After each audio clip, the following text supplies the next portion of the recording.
যারা তোর দিকে হাত বাড়ানোর মতো সাহস দেখাবে তাদের ঠিক এমন অবস্থায় হবে। Because you my lady, so I can not tolerate this things. জঙ্গলের গভীর প্রকৃতির নিবিড় কোলে একাকী দাঁড়িয়ে আছে ক্ল্যান্ডেস্টাইন হ্যাভেন। বসন্তের আগমনে চারিপাশে এক নতুন প্রাণের স্পন্দন ছড়িয়ে পড়েছে। দিনের আলোয় সূর্যের সোনালি রশ্মি পাতার ফাঁক গলে মাটিতে ঝরে পড়েছে। সারা বন যেন সবুজ আভায় স্নান করেছে। তরুণ পল্লবের কোমল দোলায় প্রকৃতি তার নবযৌবন উদযাপন করছে। গাছে গাছে কুড়ির মেলা, মৌমাছির গুঞ্জন আর পাখিদের কাকলিতে সকাল থেকে সন্ধ্যা পর্যন্ত সুরেলা পরিবেশ বয়ে চলেছে। কিন্তু সন্ধ্যা নামার পর জঙ্গলের চরিত্র যেন পাল্টে যায়। দিনের তেজে উত্তাপ মিলিয়ে গিয়ে চারিপাশে নেমে আসে এক রহস্যময় শীতলতা। কুয়াশার আবরণ ধীরে ধীরে ছড়িয়ে পড়ে, যেন রাতের নরম পর্দা প্রকৃতির নিজস্ব হাতে নামাচ্ছে ধীরে ধীরে। তটানি ব্যালকনির রেলিংয়ে ঠেস দিয়ে দাঁড়িয়ে আছে। গাঢ় অন্ধকারের চাদরে মোড়া গভীর বন তার সামনে বিস্তৃত হয়ে আছে, যেন এক অনন্ত রহস্যের উপাখ্যান। রাতের জঙ্গল এক অলিখিত কবিতার মতো। প্রতিটি শব্দ, প্রতিটি নড়াচড়া এক নতুন অধ্যায়ের সূচনা করে। দূরে কোনো এক গাছের শুষ্ক ডালে বসে একটানা পেঁচার ডাক ভেসে আসছে, যেন রাতের নিস্তব্ধতা চিরে কোনো অশরীরী সতর্ক বার্তা পাঠাচ্ছে। হঠাৎ কোথাও শুকনো পাতার উপর হালকা পায়ের শব্দ, শিকারী প্রাণী সতর্ক গতি, কিংবা হয়তো কোনো বুনো হরিণের নিঃশব্দ পদচারণ। শীতল বাতাস ধীরে ধীরে বইছে, তার কোমল স্পর্শে গা শিরশির করে উঠছে। আজ প্রায় এক সপ্তাহ হয়ে গেল সেদিনের ভয়াবহ ঘটনার পর থেকে তটানি যেন অন্য এক মানুষ হয়ে গেছে। উমায়ের তাকে ক্ল্যান্ডেস্টাইন হ্যাভেনে ফিরিয়ে এনেছে সেদিনের সেই রক্তাক্ত রাতের পর, যেখানে সেই দুটো লোককে নৃশংস হত্যাযজ্ঞ চালিয়েছিল। কিন্তু তটানি সেই রাতের বিভীষিকা এখনো মন থেকে মুছে ফেলতে পারেনি। উমায়ের সে ভয়াবহ রূপ, তার চোখের নিষ্ঠুর দহন, রক্তে ভেজা হাত, সবকিছু যেন তার মস্তিষ্কে গভীর দাগ কেটে গিয়েছে। সে যেন অনুভূতি শূন্য হয়ে গেছে, নিশার নির্বাক। তার গভীর চোখের গভীরে যেন এক অভেদ্য শূন্যতা, যেখানে কেবল সেই রাতের বিভীষিকা গেঁথে আছে। উমায়ের চেয়েছিল তার মুখ থেকে কিছু একটা শুনতে, একটু প্রতিক্রিয়া পেতে, কিন্তু তটানি ছিল পাথরের মতো নিশ্চল। কোনো শব্দ বেরোয়নি তার ঠোঁটের ফাঁক দিয়ে। উমায়ের প্রথমে ধৈর্য ধরেছিল, কিন্তু দিনের পর দিন তার এই নিশ্চব অনড় অবস্থান তাকে ক্রমশ বিরক্ত করে তুলেছে। সে চেয়েছিল কিছুটা ভয়, কিছুটা প্রশ্রয় দিয়ে তটানিকে স্বাভাবিক করার চেষ্টা করবে, কিন্তু কোনো কিছুই কাজ করছে না। সে যতবারই কিছু বলার চেষ্টা করছে ততবারই তটানি সে একই নীরবতায় ডুবে থেকেছে, যেন তার আত্মা কোথাও হারিয়ে গেছে, কোথাও সেই রাতের অতল গহ্বরে। বসন্তের রাত, অথচ আকাশ আজ ভারী। আকাশে থমথমে মেঘের আনাগোনা, বাতাসে কাঁচা মাটির গন্ধ লেপে আছে, যেন প্রকৃতি নিজেই এক রহস্যময় উৎপাখ্যান সাজিয়েছে। রাত যত গভীর হচ্ছে, শিয়ালের হাহাকার, বনের ঝিঝি পোকার ডাক মিলেমিশে এক অদ্ভুত নিস্তব্ধতা তৈরি করছে। আর সেই নিস্তব্ধতার মাঝে বারান্দায় দাঁড়িয়ে আছে তটেনি, গভীর দৃষ্টিতে শূন্যতার দিকে তাকিয়ে, যেন এই গধূলি রাত্রির সঙ্গে একাত্ম হয়ে গেছে। হঠাৎ করে আকাশের রং বদলে যেতে শুরু করলো, মেঘের বুক চিরে বিদ্যুৎ ঝলসে উঠছে, দূরে কোথাও বাজ পড়ার শব্দ কানে এলো। তারপরেই বৃষ্টি নামে, শুরুতে নিঃশব্দে, যেন মৃদু ঝিরঝিরিয়ে ছোঁয়ায় বসন্তের সন্ধ্যা ভিজিয়ে দেবে। কিন্তু না, প্রকৃতি যেন আজ পুরোদমে নিজেকে মেলে ধরতে চায়। মুহূর্তেই বৃষ্টির জোর বেড়ে যায়। বসন্তের এই বৃষ্টি যেন আগুন জ্বালায় হৃদয়। তার প্রতিটি ফোঁটায় একরকম উষ্ণতা লুকিয়ে আছে। খোলা ছাদের ব্যালকনিতে দাঁড়িয়ে থাকা তটেনি এক নিমিষে ভিজে যায়। তার কায়ায় জড়ানো হালকা রঙের সুতির থ্রিপিসটা ত্বকে লেপ্টে গেছে। বাতাসের ঝাপটায় কখন সে ওড়নাটা গা থেকে খুলে পড়েছে সে খেয়াল করেনি। বাতাসে চুলের ঢেউ লুটিয়ে পড়ে, শরীরের প্রতিটি লোমকূপ শিহরিত হয়ে উঠে বৃষ্টির ছোঁয়ায়। সে চোখ বন্ধ করে এক গভীর শ্বাস নেয়। বসন্তের প্রথম বৃষ্টির গন্ধ, মাটির সাদা সুবাস মিশে যায় তার শ্বাসে। সে হাত মেলে দেয়, যেন আকাশের প্রতিটি ফোঁটার স্পর্শ পেতে চায়। আজ সে আর শুধু তটেনি নয়, সে যেন বসন্ত রাতের এক জল ছবি, এক ছন্দময় আবেশ, এক দুর্বার আকর্ষণ। বসন্তের বৃষ্টির মাঝে দাঁড়িয়ে থাকা তটেনি যেন এক শিল্পীর হাতে আঁকা এক জল রঙের ছবি। অস্পষ্ট অথচ মোহময় বৃষ্টি নেমেছে অবিরাম। একটানা নিরবচ্ছিন্ন আকাশ আজ উন্মুক্ত, যেন কোনো এক দুঃখী কবির ক্রন্দন ধারা। বাতাস মাতাল গতিতে দুলে বেড়াচ্ছে, নাড়াচ্ছে, গাছপালা কাঁপছে তার তাণ্ডবে। অথচ এই প্রকৃতির উচ্ছ্বাসের মাঝেও তটানি নিস্তব্ধ, স্থির। সে যেন এক অদ্ভুত প্রশান্তির মধ্যে হারিয়ে গেছে। কত বছর পর বৃষ্টিতে ভিজছে সে, হিসেব নেই। শৈশবে সে উচ্ছ্বাস হারিয়েছে বহু আগেই। এক সময় বৃষ্টি ছিল তার পরম প্রিয় এক নিঃশব্দ সঙ্গী। আজও সেই পুরনো সঙ্গী ফিরে এসেছে। প্রতিটি ফোঁটা তার ত্বক ছুঁয়ে যাচ্ছে, তার চুলের মধ্যে হারিয়ে যাচ্ছে। অথচ মন, সে কি ভিজছে আদৌ? বুকের ভিতরে জমে থাকা সেই দীর্ঘশ্বাস, অভিমান না পাওয়ার ব্যথাগুলো কি ধুয়ে যাচ্ছে এক ফোঁটা জলেও? সে তো শুকনোই রয়ে গেছে। এক পশলা বৃষ্টির আশীর্বাদেও তা ভিজছে না। হঠাৎ এক অদ্ভুত ইচ্ছে জাগে তার মনে, ইস, যদি এই বৃষ্টির ফোঁটায় ধুয়ে যেত কপালের সব দুর্ভাগ্যের রেখা, যদি প্রকৃতি সত্যি উদার হতো, যদি আকাশের কান্নায় মুছে যেত তার সব দুঃখের দাগ। তটানি চোখ বন্ধ করে দাঁড়িয়ে থাকে। বৃষ্টি পড়ে যায় একটানা। তটানি সেই ধারায় মাঝে দাঁড়িয়ে থাকে, নিঃশব্দ স্বপ্নের এক আশ্রয়ে।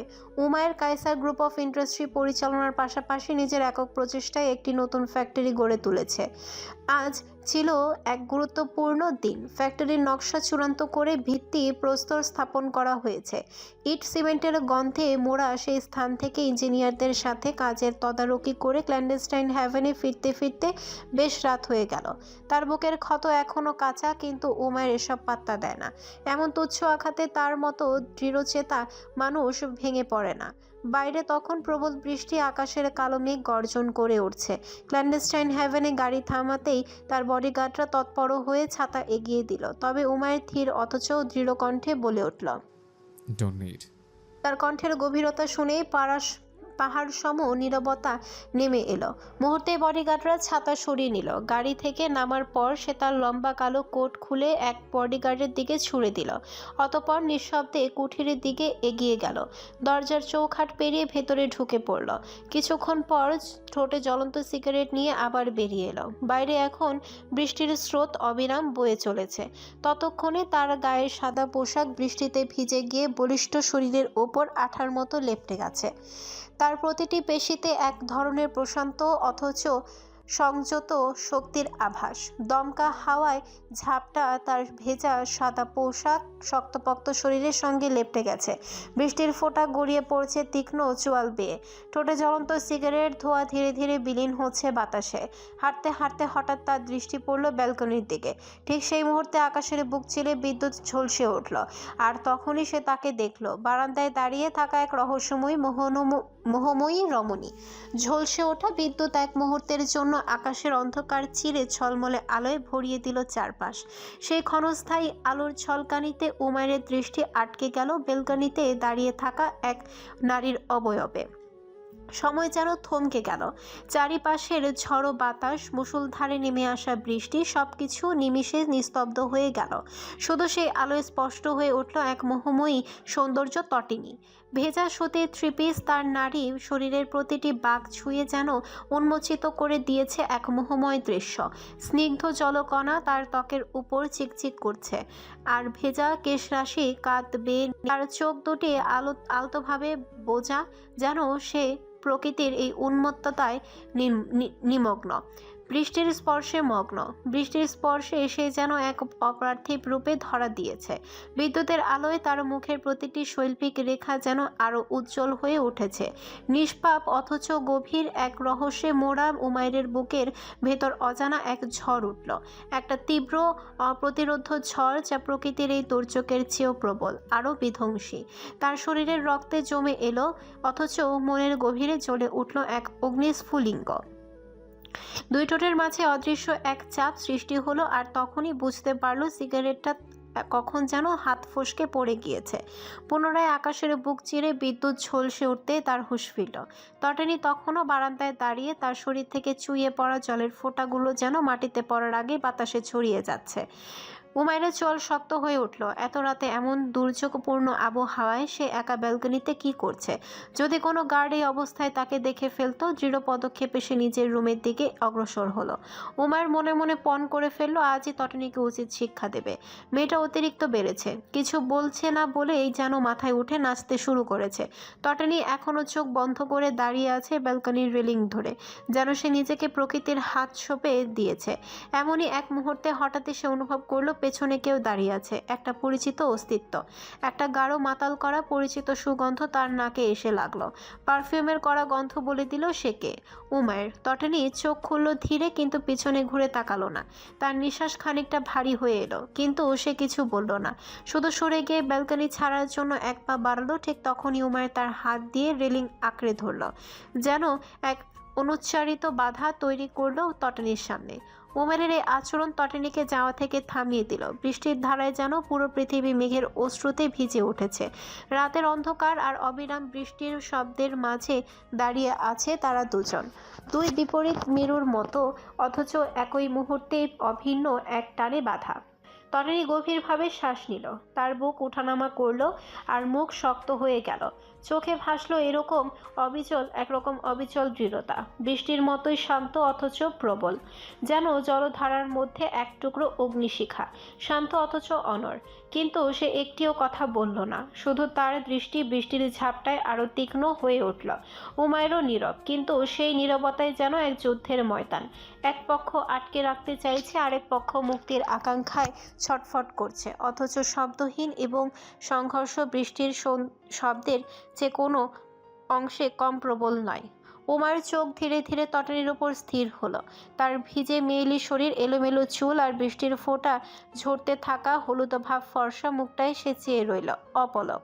তার নরম গোলগাল মুখে জলের ফোঁটা চিকচিক করছে, এক একটা বিন্দু গড়িয়ে নামছে তার তন্নি গলার নিচে আর শরীরের গভীরে মিশে যাচ্ছে। তটিনীর গায়ে ওড়না না থাকায় বৃষ্টির কাচের মতো স্বচ্ছ ফোঁটাগুলো তার ত্বকে পড়ে এক অদ্ভুত দ্যুতি ছড়াচ্ছে। ওড়নার অনুপস্থিতিতে উমায়ের দৃষ্টি গিয়ে ঠেকলো তার গলার নিচের দুটি ছোট্ট তিলের উপর, যেন শ্যামল ঘাসে জলজল করা দুটি বৃষ্টিবিন্দু। বৃষ্টির ফোঁটার সঙ্গে মিলে সেই তিল দুটি যেন আরো উজ্জ্বল হয়ে উঠেছে, আরো গভীরভাবে তাকে আকর্ষণ করেছে, যেন চুম্বকের অদৃশ্য টান। তার কণ্ঠনালী দিয়ে একটা শুষ্ক ঢোক গড়িয়ে নামলো, কিন্তু পর মুহূর্তেই তার মনে হলো এই বৃষ্টির ফোঁটাগুলো যেন স্পর্ধা দেখাচ্ছে। তার ভেতরে জন্ম নিল এক অদ্ভুত অস্থিরতা। মনে হলো এই বৃষ্টির ফোঁটাগুলো যেন নিষিদ্ধ স্পর্শে ছুঁয়ে যাচ্ছে তটিনীকে। অজানা এক উন্মত্ততা তার রক্তে দাউ দাউ করে জ্বলে উঠল। ইচ্ছে হলো বৃষ্টির প্রতিটি বিন্দু মুছে দেওয়ার, সরিয়ে নিতে তার শরীর থেকে, যেন একমাত্র তারই অধিকার আছে সেই ছোঁয়ার ওপর। তটিনী স্থিরভাবে দাঁড়িয়ে থাকে, বৃষ্টি তার গায়ে আছড়ে পড়ে। উমায়ের তার দিকে চেয়ে থাকে এক অনিবার্য আকর্ষণে, যা তাকে ক্রমশ তটিনীর দিকে টেনে নিচ্ছে। সে আর নিজেকে কন্ট্রোল করতে পারল না। এত কাছ থেকে তটিনীর এমন মেয়েলি রূপ দেখে কোনো পুরুষের উপেক্ষা করা সম্ভব নয়, আর যখন মেয়েটা হয় একান্ত নিজের, তখন তো প্রতিরোধে প্রশ্নই ওঠে না। উমায়ের ধীরে ধীরে তটিনীর দিকে ঝুঁকলো, তার দৃষ্টি গিয়ে স্থির হলো মেয়েটার গলার ঠিক নিচে, যেখানে ছোট তিল দুটি তার সৌন্দর্যকে আরো মোহনীয় করে তুলেছে। এক মুহূর্ত দেরি না করে সে সেখান থেকে গভীরভাবে ঠোঁট চেপে ধরল। উষ্ণ স্পর্শে তটিনীর শরীর কেঁপে উঠল, এক বিদ্যুৎ রেখা যেন মেরুদণ্ড বেয়ে নেমে গেল। অতঃপর উমায়ের মুখ গুছে দিল তার গ্রীবাদেশে, সেখানে একের পর এক কয়েকটি চুমু দিয়ে জোরে এক কামড় বসিয়ে দিল সে। তটিনী এতক্ষণ নিজেকে সামনে রেখেছিল, কিন্তু এবার আর পারল না। শরীর বিদ্রোহ করলো, মন চিৎকার করে উঠল। সে ছটফট করতে লাগলো উমায়ের শক্ত আলিঙ্গন থেকে বেরিয়ে আসার জন্য, কিন্তু উমায়ের সে আরো শক্ত করে তটিনীকে বুকের মধ্যে চেপে ধরল, যেন এই বৃষ্টি ভেজা রাতে তাকে এক চুলো দূরে সরতে দেবে না। তাদের ভেজা শরীরের মাঝে জমতে থাকলো এক অদ্ভুত উত্তাপ। উমায়ের বেসামাল স্পর্শে তটিনীর শ্বাস ভারী হয়ে এলো, শরীর যেন কাঁপছে অস্থিরতায়। তার অস্থিরতা বাড়তে থাকলো, উমায়ের স্পর্শে এসে আরো এলোমেলো হয়ে পড়ল, আরো বিক্ষিপ্ত। বারবার চেষ্টা করেও যখন নিজেকে মুক্ত করতে পারলো না, তখন অবশেষে সে গভীর শ্বাস নিয়ে কঠোর গলায় বলল, আমাকে ছেড়ে দিন। তার কণ্ঠের দৃঢ়তা যেন মুহূর্তের জন্য উমায়েরকে থামিয়ে দিল। চোখ তুলে তাকালো তটিনীর দিকে, গভীর নেশাতুর দৃষ্টি, যেখানে একসঙ্গে মিশে আছে আকাঙ্ক্ষা আর দাবি। বিদ্যুতের ঝলকানিতে তার চোখে এক অদ্ভুত দ্যুতি খেলে গেল। এরপর একটু সময় না নিয়ে সে হঠাৎ তটিনীর ঠোঁটে গভীর এক চুমু এঁকে দিল। দাবিদার, বেপরোয়া, অপ্রতিরোধ। তটিনী শিউরে উঠল, শরীরের ভেতরে যেন এক ঝড় বয়ে গেল। উমায়ের মৃদু হাসলো, তার স্বরে মাদকতা নেশা। মাই হানিবাগ, এটা আগে বলতে হতো, এখন কন্ট্রোলের বাইরে, তাই থামার প্রশ্নই আসে না। বলে সে এক ঝটকায় তটনীকে পাজা কোলে করে তুলে নিল। বৃষ্টি তখনও নেমে চলেছে একটানা। বাতাসের শীতল পরশও যেন তাদের দহনশীল উষ্ণতাকে প্রশমিত করতে পারছে না। উমায়ের দৃঢ় পায়ে রুমের দিকে এগুলো আর পরক্ষণে তটনীকে বিছানায় ছুঁড়ে দিল। শ্বাস তখনও ভারী, আবহাওয়ার সঙ্গে যেন তাল মিলিয়ে তাদের চারপাশও তপ্ত হয়ে উঠেছে। উমায়ের ধীরে নিজের শার্টের বোতাম খুলতে খুলতে তটনীর দিকে এগিয়ে যেতে লাগলো। তখনও তার দৃষ্টি সরাসরি তটনীর দিকে বিদ্ধ। তটনী বুঝতে পারছে পরিস্থিতি তার আয়ত্তের বাইরে চলে যাচ্ছে। বৃষ্টির সেই ক্ষণিকের উন্মাদনা তাকে ক্ষণিকের জন্য মুক্তি দিয়েছিল, এখন বিষাক্ত শিকলে বাঁধতে যাচ্ছে। কেন যে সে বৃষ্টিতে ভিজতে গেল? সুখ কখনোই যে তার জন্য ছিল না, সে যেন ভুলে গিয়েছিল। এখন ক্ষণিকের সেই স্বস্তির জন্য তাকে চরম মূল্য দিতে হবে। কিন্তু না, সে কখনোই নিজেকে এইভাবে বিলিয়ে দেবে না যতক্ষণ পর্যন্ত তার শরীরে শক্তি আছে। তটনী এতটাই নিমগ্ন ছিল নিজের ভাবনায় যে টেরি পেল না কখন উমায় তার কবজিতে হ্যান্ডকাফ পরিয়ে দিয়েছে। অনুভব করলো ইস্পাতের শীতল বন্ধন। যখন বুঝলো তখন সব শেষ। হালকা শিহরণ, আতঙ্ক আর ক্ষোভ একসঙ্গে তার শরীর অবশ করে দিল। উমায়ের আবারও তার দিকে ধীরে ধীরে এগিয়ে এলো। সেই চেনা স্পর্শে তাকে বেসামাল করার ব্যাকুলতা যেন তার চোখে মুখে স্পষ্ট। তটনীর রক্তে যেন আগুনের স্রোত বয়ে চলেছে। উমায়ের স্পর্শে তার শরীর শক্তিহীন হলেও মন এখনো দুর্বার। তটনীর চোখে জল জমে উঠল, কণ্ঠে লুকানো অসহায়ত্ব নিয়ে কঠোর গলায় বলল, এভাবে আমার শরীর পাবেন কিন্তু কখনোই আমার মন পাবেন না, কারণ মনের ওপর কখনো জোর খাটে না। উমায়ের হাসলো। সেই হাসি যেন কাচের গায়ে লেগে থাকা ঠান্ডা শিশিরের মতো স্পষ্ট কিন্তু অনুভূতিহীন। সে মাদকতা মেশানো কণ্ঠে বলল, বাংলা সিনেমার ডায়লগ বাদ দিয়ে আমাকে মেনে নে। আমি ছাড়া তোর দ্বিতীয় কেউ নেই, আর না তো কি হবে, আর না তো আমি হতে দেব। বাইরে প্রবল বৃষ্টি, আকাশ যেন বিষণ্ণ ক্রন্দনরত, তার প্রতিটি বিদ্যুৎ চমক যেন সতর্ক বার্তা। কিন্তু ঘরের ভেতরে নীরবতা আরো ভয়ঙ্কর। তটনীর চোখ দিয়ে নীরব অশ্রু গড়িয়ে পড়ছে। প্রতিটি ফোঁটা যেন তার ভিতরে থেকে এক একটা ক্ষতের রক্তক্ষরণ। তার চোখে ঘৃণা আর অসীম ক্লান্তি। শরীরের প্রতিটি শিরা উপশিরা যেন চিৎকার করে মুক্তি চায়, অথচ সে বন্দী কঠিন এক গ্রন্থিতে বাধা পড়ে আছে। সে ভাঙা ভাঙা কণ্ঠে বলল, আমার আমার কাছে বিষাক্ত আপনি, বিষাক্ত আপনার ছোঁয়া। বিষাক্ত হোক, তারপরও তোর শরীরে আমার ছোঁয়া থাক। উমায়ের ঠোঁটে এক নিস্তব্ধ হাসি টেনে কথাটা বলল। তার কণ্ঠ যেন বরফ শীতল বাতাস, নিঃশ্বাসের মতোই হিমশীতল, অথচ স্পর্শের মতোই দাবদাহময়। তটনী ছটফট করতে লাগলো, শরীরের প্রতিটি কোষে যেন শেকল পড়ে গেছে। তার হৃদয়ে কেঁদে উঠল মুক্তির জন্য, কিন্তু উমায়ের হাতের শৃঙ্খলে সে আরও বেশি ক্ষীণ হয়ে গেল। তার চোখের জল, তার কাঁপুনির কোনো মূল্যই যেন নেই, বরং প্রতিটি প্রতিরোধ যেন উমায়ের চোখে নতুন উন্মাদনার আগুন জ্বালিয়ে দিচ্ছে। তটনী কাঁপতে কাঁপতে চাপা কণ্ঠে বলে উঠল, ওহে পুরুষ, অধিকার থাকলেও মন না ছুঁয়ে শরীর ছুঁয়ে দেয় মানুষকে যে অধিকার প্রাপ্ত রেপিস্ট বলে, এটা কি জানেন না? এক মুহূর্তের জন্য উমায়ের চোখে কোনো ভাবান্তর দেখা গেল না, বরং আরও গভীর হয়ে উঠল তার দৃষ্টি, আরও কঠিন হলো তার শ্বাস। সে যেন এক রক্তপিপাসু শিকারী যে ভুক্তভোগীর হাহাকারেও প্রশান্তি খোঁজে। তার ঠোঁটের কোণে নিষ্ঠুর এক হাসি ফুটে উঠল। অতঃপর সে স্বাভাবিক অথচ নির্মম স্বরে বলল, অধিকার থাকে সত্ত্বেও তোকে ছুঁয়ে দেওয়া যদি আমাকে রেপিস্ট হতে হয়, তবে আমি 100,000 বার তোর অধিকারপ্রাপ্ত রেপিস্ট হতে চাই। বলে উমায়ের তটনীর কোমল ফোলা ফোলা ঠোঁট দুটো দখল করে নিল। তটনী বলতে চেয়েছিল অনেক কিছুই, কিন্তু তার ঠোঁট উমায়ের শক্তিশালী স্পর্শে হারিয়ে গেল। শব্দগুলো যেন কণ্ঠনালীতে আটকে রইল। তার হাত দুটো আগে থেকেই হ্যান্ডকাফে বাঁধা, আর এখন উমায়ের বলিষ্ঠ এক হাত দিয়ে তটনীর হাত দুটো তার মাথার পেছনে দিয়ে শক্ত করে ধরে রেখেছে। পালানোর পথ নেই, প্রতিরোধের সুযোগ নেই। তটনী ছটফট করতে চাইল, কিন্তু উমায়ের পা এমনভাবে তার শরীরের সঙ্গে পেঁচিয়ে আছে যে নড়াচড়ারও উপায় নেই। তার বুকের ভেতর ধুকপুক করে উঠছে, দম বন্ধ হয়ে আসছে। সমস্ত শক্তি দিয়ে সে নিজেকে শক্ত করে রাখতে চাইল, কিন্তু পারল না। এই পুরুষটিকে সে চিনত, আবারও চিনত না। এ যেন এক অচেনা উমায়ের স্পর্শে যেন তার সমস্ত অস্তিত্ব ধীরে ধীরে অসাড় হয়ে পড়েছে। প্রতিরোধের শেষ বিন্দুটুকুও যখন মুছে যেতে লাগলো, তটনী বুঝতে পারলো সে হারছে, অথচ সে এই হার মানতে চায় না। তটনী চেষ্টার শেষ বিন্দু পর্যন্ত প্রতিরোধ করলো, কিন্তু তার শক্তি ক্রমেই নিঃশেষ হয়ে যায়। উমায়ের যখন আরও কাছে টেনে নিল, তখন তার নিঃশ্বাস গরম হয়ে এলো। প্রতিটি শ্বাস প্রশ্বাসের যেন এক টুকরো করে আত্মসমর্পণ করছে। তার চোখের কোণে অশ্রু জমে উঠল, কিন্তু সে কাঁদতে চাইল না। তার গাল বেয়ে নেমে আসা নোনতা জল সে উপেক্ষা করল, ঠিক যেমন উপেক্ষা করতে চাইলেও বুকের গভীরে চিৎকার করা একরাশ প্রশ্ন। এটাই কি আমার পরিণতি? খুব কি এমনটা হওয়া উচিত ছিল? ব্যালকনির দরজা খোলা থাকায় তীব্র বাতাস ঘরে ঢুকছে। ধূসর পর্দাগুলো উন্মতের মতো উড়ছে এদিক ওদিক। বাইরের প্রকৃতিও যেন বুঝতে চাইছে কিছু একটা ঠিক নেই। বাতাসের সঙ্গে সঙ্গে কিছুটা বৃষ্টি এসে ভিজিয়ে দিতে থাকে মেঝে। তটানি তাকিয়ে রইল সিলিংয়ের দিকে। তার দৃষ্টি অস্পষ্ট হয়ে আসছে। শূন্যতার অতল গহ্বরে তলিয়ে যেতে থাকলো সে।